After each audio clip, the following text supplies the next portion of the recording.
Glórias a Deus. Eu quero saudar a igreja com a santa paz do nosso Senhor e Salvador Jesus. Amém?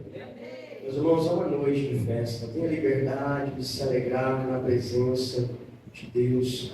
Tenha liberdade de glorificar o nome do nosso Deus.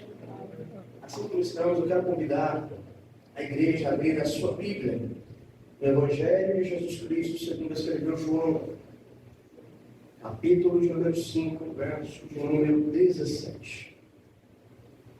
Louvado seja o Senhor. Aleluia. Evangelho de Jesus, escrito pelo apóstolo João, capítulo 5, verso de número 17. Quem achou pode dizer um amém? Amém. Glórias a Jesus. Vamos aguardar. Aleluia. Evangelho de Jesus, escrito por João, capítulo de número 5, verso de número 17. Jesus diz assim: meu Pai trabalha até agora, e eu trabalho também. O meu Pai está trabalhando até agora, e eu trabalho também. A igreja pode se sentar glorificando o Senhor.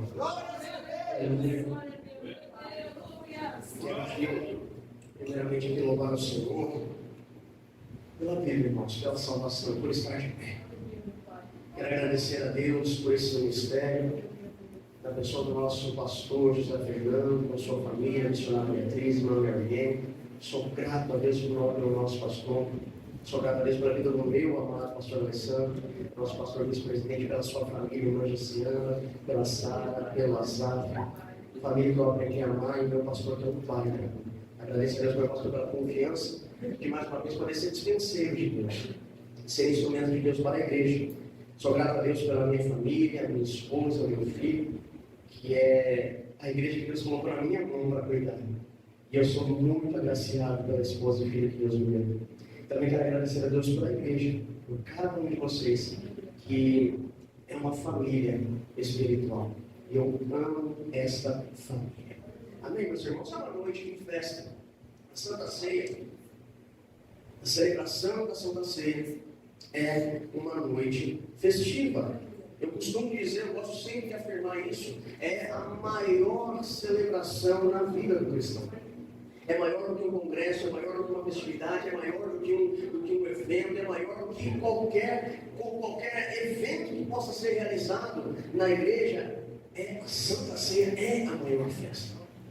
E é interessante porque o texto que nós lemos, João capítulo 5, é uma narrativa que também se passa dentro de uma festa em Jerusalém.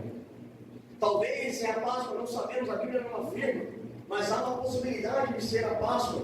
E é interessante porque dentro desta festa Jesus estava em Jerusalém e ele realiza um dos maiores milagres que nós podemos imaginar. Mas é um milagre extraordinário, porque naquele lugar, naquela situação, naquele dia, havia um homem que já estava lá paralítico há 38 anos. É interessante que ele não tinha 38 anos. Ele estava paralisado e deficiente há 38 anos. Então não sabemos, porque João não fez questão de narrar a idade que ele tinha, mas entendemos que é mais que uma vida. E é interessante porque toda essa vida, ela foi paralisada. Ela foi impedida de viver o seu auge. Esse homem, ele não pôde experimentar e viver o melhor de Deus da vida dele.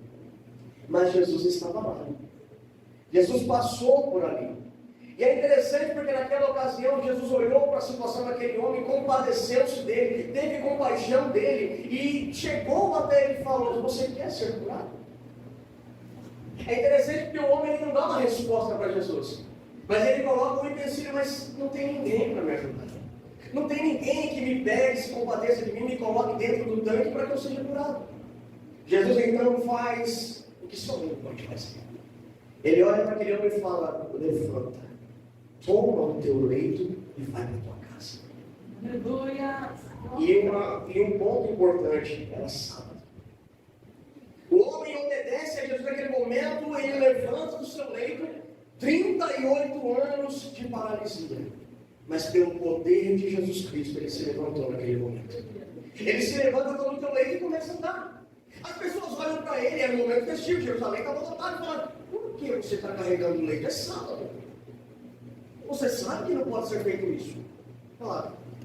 Quem me curou mandou fazer. Quem mandou? Não sei. Porque Jesus já tinha sumido no meio da multidão. Mais tarde, aquele homem, Jesus o encontra mais uma vez, e ele então sabe que era Jesus. E ele volta e fala: foi Jesus que me curou e me deu essa palavra. E o texto vai narrar para nós uma informação importante, que a partir daquele momento, os judeus passaram a perseguir Jesus, intentando o mal contra ele. Por quê? Porque Jesus estava, na visão deles, quebrando a lei, fazendo com que as pessoas carregassem e trabalhassem no sábado. E então Jesus, ele vai trazer para nós uma das mais poderosas afirmações para o nosso coração. Jesus, ele vai nos revelar uma das maiores verdades que nós temos que levar para toda a nossa vida. Meu Pai está trabalhando até agora. Meu Pai trabalha até agora. Eu trabalho também. Meus irmãos, isso é algo extraordinário. Jesus traz essa afirmativa: meu Pai está trabalhando. Aí fica uma pergunta: Deus está trabalhando? Por quê? Para quê? Qual a finalidade? No que ele está trabalhando? A resposta é simples: Deus está trabalhando para salvar a humanidade. Como isso? Essa mesma verdade Jesus vai dizer para nós também lá em Lucas capítulo 19, versículo 10, quando Zaqueu tem um encontro com ele. Porque o Filho do Homem veio buscar e salvar o que estava perdido. Glória a Deus. Deus está trabalhando para salvar. A trindade perfeita, plena, maravilhosa do nosso Deus está trabalhando para salvar a humanidade. Graças a Deus. E é interessante porque essas declarações de Jesus, essa verdade revelada por Cristo, trouxe o tema que Deus colocou no meu coração para esta mensagem. Deus está em movimento. Verdade. Nós não adoramos a um Deus estático. Nós não adoramos a um Deus velhinho, sentado no trono, cansado dos seus anos e dias. Nós adoramos um Deus vivo, um Deus poderoso, que não se cansa e não se fadiga, um Deus que não dorme nem cochila, um Deus que zela pela tua igreja, um Deus que está trabalhando, um Deus que está em movimento, movimento para salvar. É este movimento de Deus que te salvou. É este movimento de Deus que vai salvar a sua família. É esse movimento de Deus que vai alcançar o teu ente querido que você tanto tem orado por ele. Porque Deus está trabalhando. E é interessante isso porque a Bíblia traz para nós a narrativa de 3 grandes movimentos de Deus na história da humanidade. Todos eles chegando ao mesmo resultado, ao mesmo objetivo de salvar. Meus irmãos, entenda, a Bíblia não é um livro para falar que Deus vai te abençoar. Ainda que ela fale sobre isso. A Bíblia não é um livro para encher o teu ego e falar: eu sou o queridinho de Jesus. Não. A Bíblia é um livro que Deus deixou para nós, para mostrar o amor dele por nós. A Bíblia é um livro que fala de Jesus. A Bíblia é um livro que aponta para a obra da salvação. Como já foi muito bem colocado nessa noite, que Deus usou aqui. O nosso foco não pode ser a terra, o nosso foco é o céu. A Bíblia é um livro que aponta o caminho para o céu. Bênçãos é consequência da tua obediência. Entenda isso. A prosperidade na nossa vida é consequência da nossa fidelidade a Deus e da nossa confiança nele. Mas o foco da palavra é a salvação que Deus traz para a humanidade. E nessa salvação, nesse trabalhar de Deus, nesse movimento de Deus, a Bíblia apresenta 3 grandes movimentos que hoje nós estamos celebrando. A Santa Ceia do Senhor, esta festa linda, aponta para esse movimento de Deus. E para entendermos isso, eu quero poder discorrer um pouquinho com a igreja, refletir um pouquinho com a igreja sobre esses movimentos. O primeiro grande movimento de Deus, é interessante, é a redenção. O O primeiro grande ato de Deus na história da humanidade é a redenção. Olha que interessante isso, para nós compreendermos isso, para entendermos a realidade desses movimentos, nós precisamos voltar para o início da história da humanidade. E ela não começa em Gênesis. Teologicamente, vamos dizer assim, aos olhos do nosso Deus, a história da humanidade não começa em Gênesis. Começa na eternidade. Como assim, evangelista Júnior? O primeiro movimento de Deus para salvar foi a redenção. O apóstolo Pedro, ele vai dizer para nós esta realidade lá na sua primeira carta, no primeiro capítulo, no verso 18 ao 20, porque vocês sabem que não foi por meio das coisas perecíveis como prata e ouro, que vocês foram redimidos da sua maneira de viver, transmitida pelos antepassados, mas pelo precioso sangue de Cristo, como de um cordeiro sem mancha e sem defeito, conhecido antes da criação do mundo, revelado nesses últimos tempos em favor de vocês. Mas isso aqui é extraordinário. Essa realidade, essa verdade que Pedro está trazendo para nós, ela é profunda. Ela nos ensina de que antes do haja luz, Deus disse haja cruz. A criação de Deus, ela só foi possível por causa da redenção. O que quer dizer isso para nós? Deus, ele é presciente em todas as coisas, ele é onipresente, onipotente, onisciente, ele conhece tudo de antemão, sem nem antes ter conhecido. É interessante que o salmista vai falar: o Senhor conhece o meu pensamento sem ele nem chegar na minha cabeça. Antes de eu ser formado no ventre da minha mãe, o Senhor já me sabia, conhecia todos os meus dias. E é interessante porque Deus, decidindo criar a humanidade, Deus sabia que o homem falharia. Deus sabia que o homem não daria conta de ser fiel a ele o tempo inteiro. Mas mesmo assim, Deus decidiu criar. E é interessante porque a narrativa da criação que nós vamos ver daqui a pouco, ela vai dizer para nós que o homem, quando eu falo do ser humano.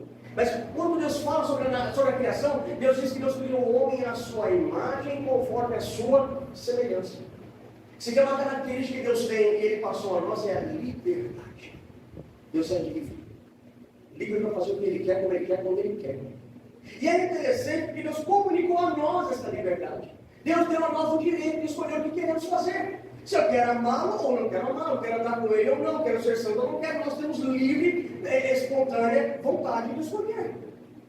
Só que o problema é que o homem, quando ele tomou posse dessa liberdade, ele tomou a pior decisão da vida, que foi negar contra Deus. Deus, sabendo disso, Deus já falou: eu vou traçar o plano. Meus irmãos, isso aqui é extraordinário. Deus, a salvação, ela não é um paliativo, ela não é uma decisão tomada num desespero para o que eu faço agora? Como é com a gente? A gente toma decisões e quando um problema acontece, fala: e agora o que eu vou fazer? E aí você começa a analisar as opções que tem. Com Deus não. Quando o homem peca, Deus já sabia, o plano já estava traçado, Jesus já havia se entregue por nós, a redenção já havia acontecido antes da fundação do mundo. É o que Pedro está falando.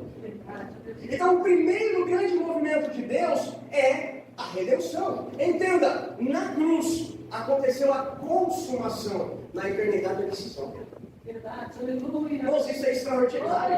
Antes de você pecar, antes de nós pecarmos, antes de eu falhar, Deus já me amou. Deus já te amou, é o que nós louvamos. Ele nos ama muito, tanto. Aleluia. Paulo vai revelar essa realidade para Deus nos ama. O próprio Senhor está conosco quando Ele morreu por nós, sendo nós ainda pecadores.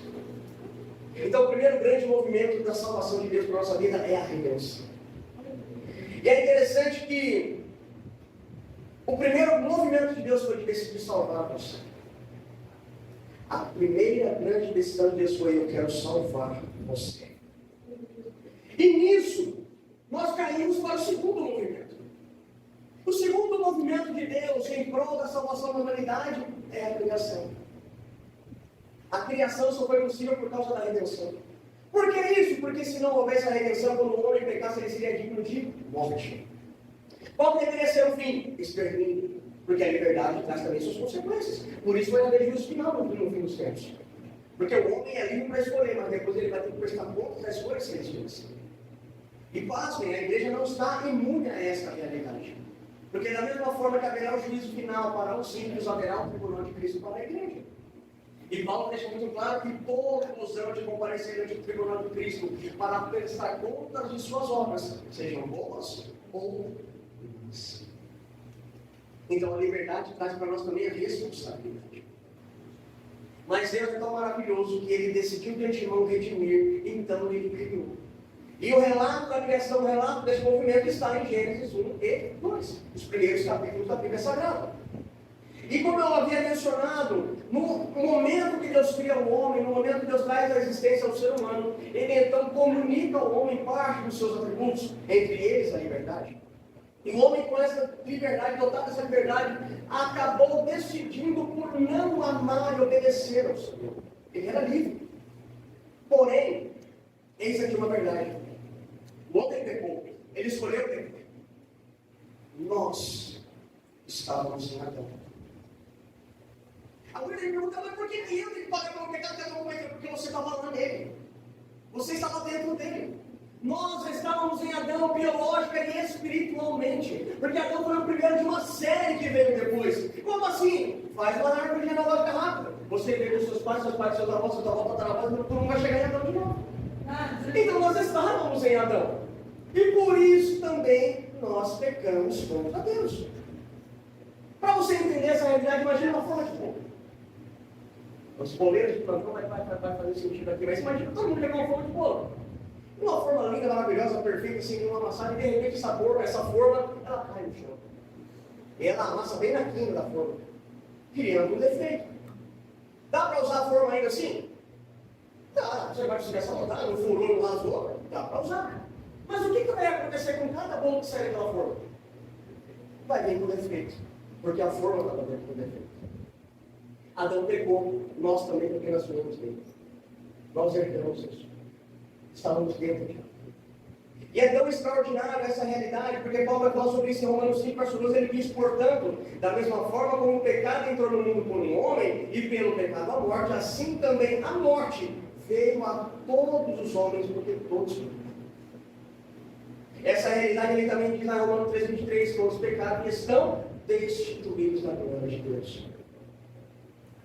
Nós vamos usar que extraordinário, mas não estará perdido. Pura, lembra do primeiro movimento? Olha que extraordinário, porque assim que o homem peca, assim que o pecado entra no mundo, ele cai em si, a realidade do pecado cai na sua mente, ele se responde a Deus. E o que Deus vai fazer? Deus vai até o homem. Não é o homem que procura Deus, porque o pecado nos afasta de Deus. O pecado nos traz vergonha, o pecado revela a nossa nudez, faz a gente querer ficar escondido, faz a gente querer ficar longe de Deus, porque sabe que estamos errados. Mas Deus é tão maravilhoso que Ele vai até o homem pecador. Ele procura, Ele chama pelo nome. Sabe o que significa? Deus não desiste de nós mesmo mediante as nossas falhas. Por isso estamos aqui hoje. O primeiro movimento de Deus foi a redenção. Antes de cairmos, Ele já preparou um meio de resgate para a nossa vida. Quando Ele nos criou, nos fez para desfrutar da sua glória, da sua presença. Lembra do Éden, na viração do dia? Deus vinha até Adão e eles conversavam. Meus irmãos, sabe o que é extraordinário? Essa mesma realidade eu e você vamos ver daqui a pouquinho, porque nós vamos estar ao lado de Jesus, vamos conversar com Ele, e vamos abraçar Ele, e vamos poder dialogar com Ele, e conversar o que você quiser. E sabe o que é extraordinário? Poderemos perguntar coisas para Ele, porque Jesus vai revelar que a vida eterna é conhecer o Senhor. Nós vamos passar dia após dia, Deus, como o Senhor é maravilhoso, como o Senhor fez aquilo, e fez aquilo outro, será extraordinário. Por quê? Porque Deus decidiu te redimir, porque Deus decidiu te criar. E é interessante essa realidade que, a partir dali, Deus começa a trabalhar para se revelar para o homem. Por quê? Porque o pecado nos afasta. O pecado deturpa a nossa consciência. O pecado tira a nossa identidade. Não à toa que lá no grande dia do Senhor, Ele vai dizer para nós lá em Apocalipse: eu vou te dar uma pedra com um novo nome. Nós temos um nome que nem nós não conhecemos, só Deus conhece. A sua verdadeira identidade está em Cristo. Meus irmãos, isso é extraordinário. O nome que seu pai somente deu não é o seu nome. O seu nome só Deus conhece. E naquele grande dia Ele vai te revelar. Isso é maravilhoso. Porque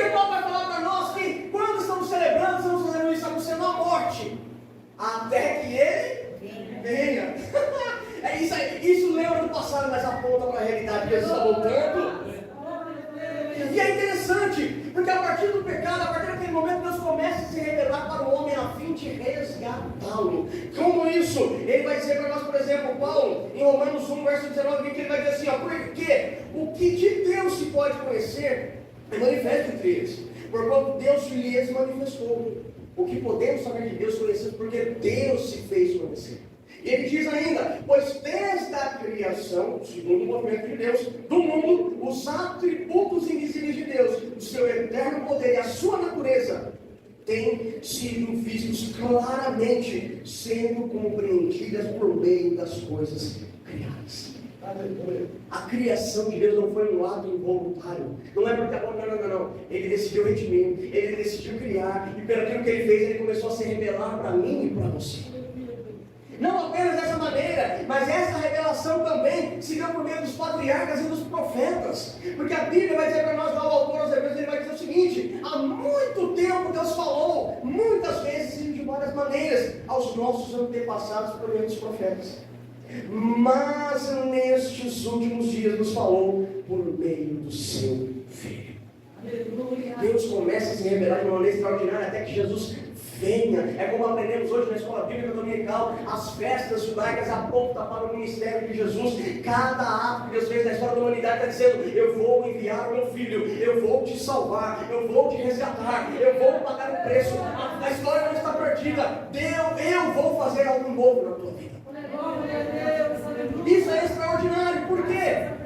Porque aquele que é a palavra se tornou carne e viveu entre nós. Vimos a sua glória, glória como do unigênito vindo do Pai, cheio de graça e de verdade. Porque Deus amou o mundo de tal maneira que entregou o seu único Filho, para que todo aquele que nele crê não pereça, mas tenha a vida eterna. Deus está em movimento. Que movimento? Movimento de salvação da tua alma. Tudo que ele fez porque te ama e para te salvar. Irmãos, isso aqui é extraordinário, porque dentro disso nós entramos no terceiro movimento de Deus. Como assim? O primeiro grande movimento é a redenção, o segundo a criação. Mas Deus sabia que o homem ia pecar e preparou todo o caminho para que ele voltasse para ele. E para que isso acontecesse, Deus realiza o terceiro movimento e ainda está realizando, que é manutenção. Como assim manutenção? O pecado nos separa de Deus. O pecado nos impede de desfrutar da presença do Senhor. A Bíblia vai narrar ainda que o pecado gera a morte. Morte é separação completa, perpétua. Só que, se o pecado nos afasta, se o pecado nos mata, por que estamos aqui ainda? Por que as pessoas que ainda não receberam Jesus ainda estão aqui? Por que o mundo ainda está de pé? Tem uma resposta para isso. A manutenção de Deus, chamada graça. Meus irmãos, isso é extraordinário. Por que nós ainda estamos de pé? Por que nós não fomos fulminados ainda que merecíamos isso? Por causa da graça de Deus. E o que é esta graça? É a disposição do coração de Deus em favor da humanidade caída. É ele olhar para a humanidade que merecia a morte e falar: eu não quero matar, eu quero amar. Eu não quero destruir, eu quero salvar. Por isso o primeiro grande movimento. Se não começasse lá, não teria aqui. Isso é extraordinário. Isso é a graça do Senhor. E olha que interessante. É por causa desta graça que toda a humanidade, crendo ou não, desfruta de tudo que Deus fez. Verdade, aleluia. Independente de crer. O cristão ou o ateu, o judeu ou o crente, não importa. Todos desfrutam de tudo que Deus criou. Por quê? Por causa da graça. Olha que extraordinário isso. Paulo vai dizer para nós o seguinte, lá em Atos 14, 16 e 17. No passado, ele, o Senhor, permitiu que todas as nações seguissem os seus próprios caminhos. Contudo, Deus não ficou sem testemunho. Mostrou sua bondade, dando-lhes chuva do céu e colheita no tempo certo, concedendo-lhes sustento com fartura e alegria de coração. O homem só está de pé, desfrutando de toda essa maravilha, e vai, viaja para lá, viaja para cá, passeia com a família e tudo mais, por causa da graça mantenedora de Deus, a graça de Deus que sustenta todas as coisas. Sustenta a mim e a você também. Irmãos, isso aqui é extraordinário. Talvez você pense: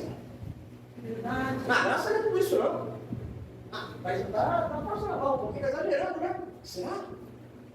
É tão maravilhoso que Deus ele tem um cuidado de nos revelar como se o mundo chegasse. Nós não enxergamos esse mundo, mas Deus contempla, ainda que com a mesma graça ele sustenta. Sabe como? Olha o que vai dizer Romanos 3, do 10 ao 18, preste atenção nessa leitura, com muita atenção. Não há nenhum justo, nenhum sequer. Não há ninguém que entenda, ninguém que busque a Deus. Todos se desviaram, se tornaram juntamente inúteis, que não há ninguém que faça o bem, não há nenhum sequer.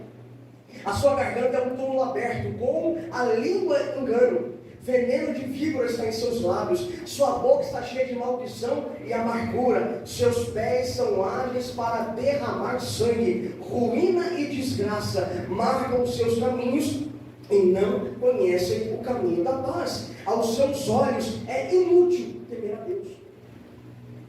Aí talvez você pense, mas espera aí, não tem ninguém que faz o bem, ninguém que busca, ninguém que ama, ninguém que cuida. Mas não é a realidade que enxergamos. Tem pessoas boas no mundo. Tem pessoas que buscam o Senhor. Tem pessoas que procuram fazer o bem. Tem pessoas que expressam esse amor pelas outras pessoas e talvez não sejam nem crentes. Mas tem. E como uma coisa então combina com a outra? Como a gente pode explicar isso? Graça de Deus. É verdade. O que nós relatamos aqui, o que nós lemos da palavra de Deus em Romanos capítulo 3, é como Deus olha o homem pecador. O homem por si só não faz nada de bom. O homem por sua própria natureza é apenas morte. O homem pela sua natureza é essa coisa inútil. O homem não consegue fazer nada. E sabe essa realidade? Olha Lameque. Quem conhece Lameque?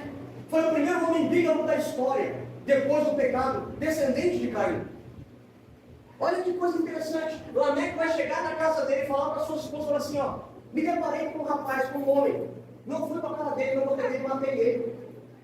E eu depois do tipo, outro rapaz dele também, não gostei também, matei ele também. Ele falou com uma naturalidade de orgulho tremendo. Por quê? Porque esse é o coração verdadeiro do homem manchado pelo pecado. A bondade que fazemos, a bondade que expressamos, o amor que transmitimos, a nossa fraternidade só é possível por causa da graça de Deus. Porque senão o nosso mundo estava destruído. Imagina como seria uma briga de trânsito. Imagina como seria o final de um jogo de futebol de times rivais. Seria uma chacina. Por que não é? Porque Deus sustenta todas as coisas por sua graça. Meus irmãos, isso aqui é tão poderoso, tão importante para nós, porque Atos 17:21 vai dizer, porque nele vivemos, nos movemos e existimos. Só estamos de pé porque estamos em Deus. O mundo só está de pé porque Deus sustenta tudo em si mesmo. Meus irmãos, isso é extraordinário. Sabe por quê? A salvação, por isso que nós entendemos que a salvação é presente. A salvação é um dom gratuito de Deus, não vem de nós, vem do Senhor e é pela graça, pela fé. Porque só Ele pode realizar esta obra, nós não poderíamos. E é tão interessante isso, essa manutenção de Deus, que eu quero te convidar a uma pequena reflexão rápida. Olha agora para a tua vida. Hoje somos cristãos. Nesse dia de hoje nós somos crentes, mas fomos crentes a vida toda. Analisa a tua vida agora, e ainda que eu nasci no berço evangélico, entenda? Porque não é porque eu nasci no ano que eu sou pastor, sou pastorzinho. Não é porque eu nasci na igreja que eu não tenho que confessar, eu tenho que confessar também. Quantas oportunidades não surgiram para você não estar mais aqui? Quantos momentos na tua história não aconteceram que era para ter ceifado a tua vida? Quantas coisas não ocorreram que não era para você estar aqui agora? Mas por um ato milagroso, por uma situação que no tempo você não entendia, você não faleceu, você não foi ceifado, você foi poupado, o anjo da morte não alcançou a sua vida. Sabe por quê? Por causa da graça de Deus. Meus irmãos, já éramos para estar debaixo da sepultura, já era para a gente estar morto, mas não estamos, por causa da graça que mantém todas as coisas. A graça de Deus. Foi ela que te sustentou até o momento que Jesus tocou o teu coração e você falou, Jesus, eu te aceito. Até aquele exato momento, Deus estava sendo longânimo com você, suportando os seus pecados, suportando os seus delitos, suportando as nossas falhas, nos guardando, sustentando, nos livrando de muitos males e mortes. para nos salvar. E isso é extraordinário, sabe por quê? Porque quando alguém não conhece a Deus, Deus o mantém para ele ser salvo. Quando nós já conhecemos o Senhor, Deus nos mantém para a gente pregar a salvação. Por isso ele ainda está te sustentando. Porque você já foi alcançado.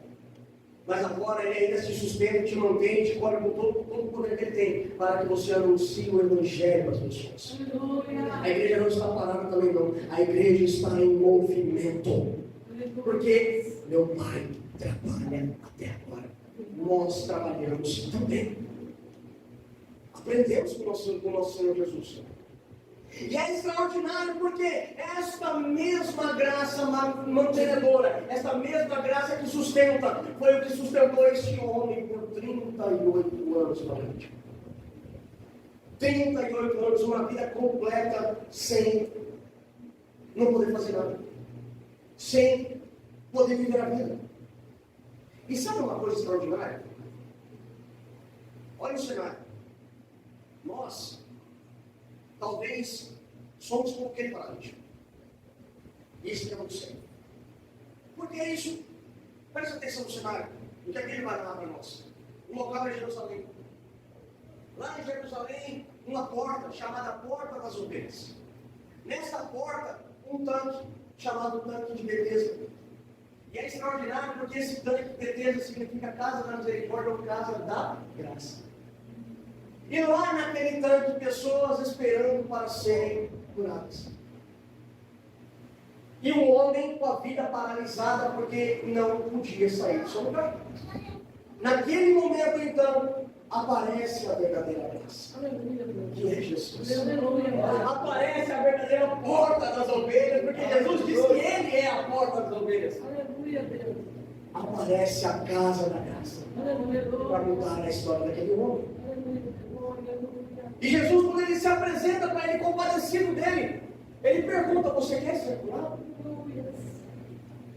É interessante que, como eu mencionei no início, o homem não dá uma resposta positiva a Jesus. O homem não diz sim ou não. O homem fala: não dá. Você quer ser curado? Irmãos, às vezes a pergunta pode não parecer teológica, né? Parece uma pergunta sem nexo, que nem Deus faz para a parte meu também. Jesus chega para você e fala: você quer ver? É bem cômico. Mas entenda, por que isso? Porque nós temos que decidir se queremos ou não queremos alguma coisa. Tem gente que não quer ver. Tem gente que prefere continuar cego. Tem gente que prefere continuar paralítico. Quando Jesus pergunta para aquele homem: você quer ser curado? O homem fala: não dá para ser curado. Porque não tem ninguém que faça alguma coisa por mim e coloque no tanque. E quantos não estão assim hoje? Será que talvez eu não seja um paralítico como nós? Jesus está chegando para ele falando: você quer ser curado? Você quer ser transformado? E eu, em vez de falar: sim, Jesus, eu quero, eu falo: não dá por isso, não dá por aquilo, não dá por tal coisa me impede disso acontecer. Meus irmãos, isso é uma seriedade muito grande. Muitos estão esperando que as coisas ao redor mudem. Muitos estão esperando que as pessoas mudem primeiro para depois ele mudar. Não é assim que as coisas funcionam com Deus. Jesus está perguntando para mim e para você: você quer ser curado? A mudança e a resposta vem de mim, não vem do meu próximo. Talvez a minha vida está paralisada em uma área. Talvez a minha vida espiritual está paralítica também há muito tempo. Por quê? Porque eu estou esperando mudança do meu irmão, da minha irmã, da minha família, da minha esposa. E eu não tomo decisão nenhuma. Isso é um grande problema. Aquele homem, ele fala assim: eu quero ter uma poça de glória. Eu quero sair daqui e falar: não dá, porque fulano ou bretano não me ajuda. E depois fala assim: as coisas não melhoram porque fulano não muda. Eu não vou para a igreja porque a minha família não vai. Eu não busco a Deus porque fulano não vai. Fulano não porque meu marido não... Ei, muda você. Jesus está querendo falar com você. A mudança começa em nós. As coisas começam conosco. Individualmente. Quer mudança na família? Mude você. Quer mudança na sua vida de uma maneira geral? Muda você. Decida-se por Jesus de uma vez por todas. Para de ficar olhando o problema. Esse homem estava olhando os problemas e nem olhar para a solução que estava na frente dele. Quantos não estão na frente da porta, mas não atravessam ela? Estão na frente da porta da ovelha, que é Jesus, está perto, conhece, mas não atravessa a porta.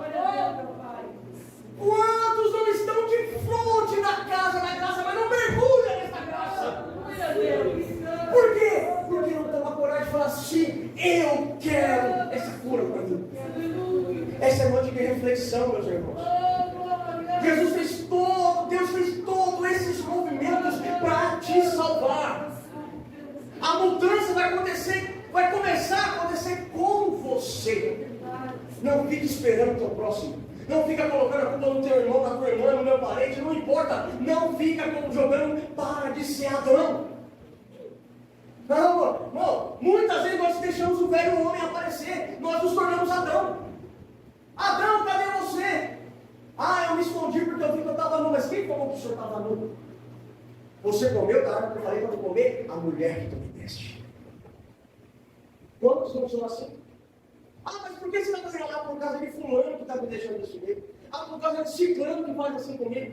Porque não sei quem da minha casa está desse jeito. Ei, para de ser Adão. Jesus está perguntando, você quer ser curado? Responda positivamente a Ele. A cura vai entrar na tua vida. Essa paralisia espiritual vai sair. As coisas vão mudar. A vida vai melhorar. Mas é preciso tomar a postura e a decisão. Senão vai continuar paralítico. Isso é tão poderoso e extraordinário. Por quê? Porque aquele homem estava paralítico até então, Deus o sustentou até ele conhecer Jesus. Mas a graça que mantém não curou a paralisia. Isso é sério. A graça mantém ele vivo. A graça que sustenta. Antes de nós alcançarmos a graça que salva. Porque a graça que mantém é Deus nos suportando em nossos pecados, para que a gente possa ser salvo. Para que então, quando Jesus chegar e falar, eu quero salvar você, você fala assim, eu quero ser salvo. Eu quero Jesus. Eu quero o Senhor para mim. Essa graça mantenedora, longânima de Deus, sustentou aquele homem paralítico, mas não fez ele sair do leito. Até que Jesus chegou e tocou e falou com ele, e ele obedeceu a voz do Senhor. Aí a paralisia saiu. Quando nós dizemos sim para Jesus, a paralisia espiritual ela sai, ela cai por terra, a cura entra, a vida muda. Mas é preciso tomar a decisão. Se coloque em pé. Jesus é a porta da ovelha. Jesus é a própria graça. Esse mesmo Senhor maravilhoso que nos sustentou até aqui, hoje também está perguntando, quer ser curado?